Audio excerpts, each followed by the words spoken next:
Alhamdulillah, salatu wassalamu ala rasulillah.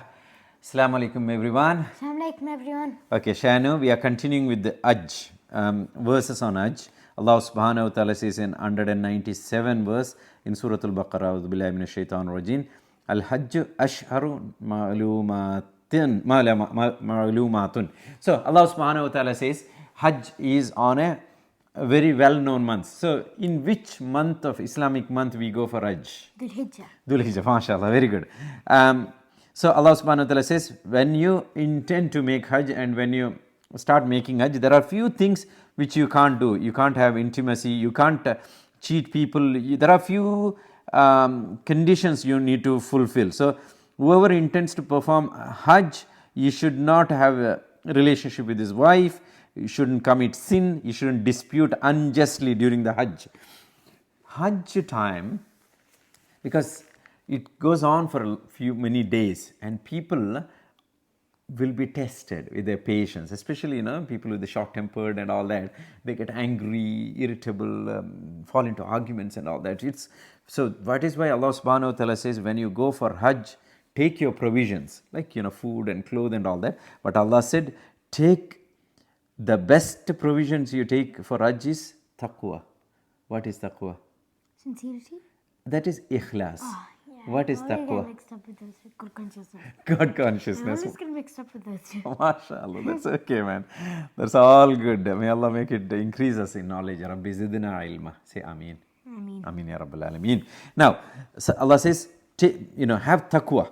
Wattaquni ya ulil albab. O people of understanding, have taqwa of me.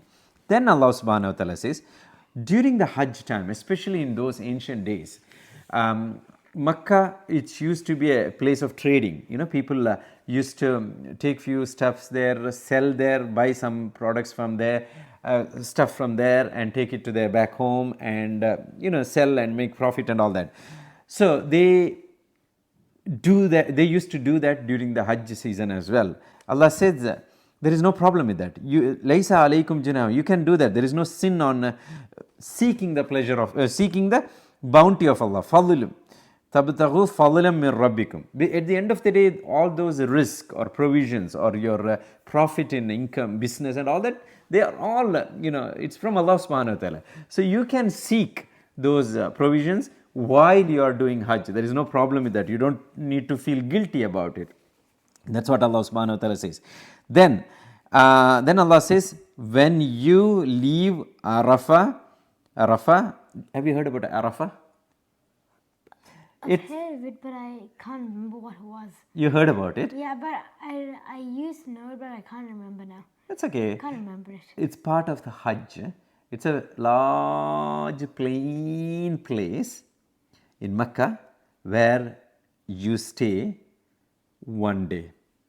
And that is the day of Arafah. That is just the day before our Eid. And that one part of the Hajj you cannot replace. You have to. Rasulullah sallallahu alaihi wasallam said, Al-Hajj Arafah. Hajj is standing on Arafah. So that day you make a lot of dua to Allah subhanahu wa ta'ala. That's what Allah says here. Then when you leave Arafah, fadhkurullah, remember Allah in the Mash'ar al-Aram, near that Mash'ar al-Aram sacred monument in Muzdalifah. Wadhkuruhu kama adakum. You remember Him because He has guided you. Who has guided us? Allah subhanahu wa ta'ala. Wa in kuntum min qablihi lamina al-zalimin. Because before this you were not guided and you were of those people who were gone astray, like you were worshipping idols and things like that in Makkah, and Allah subhanahu wa ta'ala has guided to you all to the Islam. So remember Allah subhanahu wa ta'ala and be thankful to Allah subhanahu wa ta'ala. So the whole process of Hajj is thanking Allah subhanahu wa ta'ala, remembering Him, praising Him, glorifying Him and all that. That's what Allah subhanahu wa ta'ala says. ثُمَّ أَفِيضُوا مِنْ حَيْثُ أَفَاضَ النَّاسُ وَاسْتَغْفِرُوا اللَّهَ إِنَّ اللَّهَ غَفُورٌ رَحِيمٌ. Then depart from the place, all the people depart and ask Allah for forgiveness, because Allah subhanahu wa ta'ala is Ghafoor and Allah subhanahu wa ta'ala is Rahim. So what is Al-Ghafoor and Ar-Rahim? What are they? Rahim is the entirely merciful. Entirely merciful. Ghafoor is Ghafoor most forgiving. These two things are names of Allah subhanahu wa ta'ala. Yeah. How many names of Allah subhanahu wa ta'ala we have learnt? We have 100 altogether. 100 altogether, including Allah. 99 plus 1. Yeah. But if someone did really ask how many Allah names Allah has got, we say only Allah knows. Yeah. Only Allah knows. Allah has all the beautiful names belongs to Allah subhanahu wa ta'ala. Yeah. Out of which 99 we take it from Quran and Hadith sources and all that. But these are all names and attributes of Allah subhanahu wa ta'ala. Okay? All good. Now, next. Then Allah subhanahu wa ta'ala says, then فَإِذَا قَضَيْتُم مَنَاسِكَكُمْ. Once you finished all the rituals of the Hajj, then فَذُكُرُوا اللَّهَ. Remember, keep on remembering Allah subhanahu wa ta'ala. Basically, Hajj is a ritual which includes so many days and so many steps in Hajj. Staying at Arafah, Muzdalifah, then doing Tawaf and all that, and throwing stones and all that kind of stuff.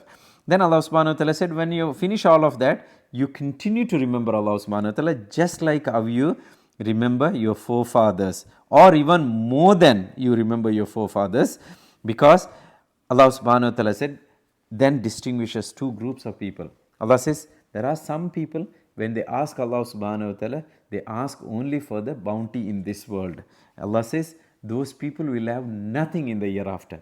Then Allah said, there are some other people, they ask, Rabbana atina fid dunya hasana wa fil akhirati hasana wa qina adhaban nar. They ask for goodness in this world, they ask for goodness in the year after, and they ask for the rescue from the hellfire. So Allah subhanahu wa ta'ala says, they will get ulaika lahum. For them, nasibum mimma qasabu. They will get rewards for what they have been earning. And Allah subhanahu wa ta'ala said, He is very swift in reckoning. Now, next Allah subhanahu wa ta'ala says, وَذْكُرُوا اللَّهَ فِي أَيَّامٍ مَعْدُودَاتٍ. Ayyamin ma'dudat means, after throwing the stones, slaughtering the animal and all that, you stay in Mina 2 or 3 more days, okay, before completing the Hajj rituals.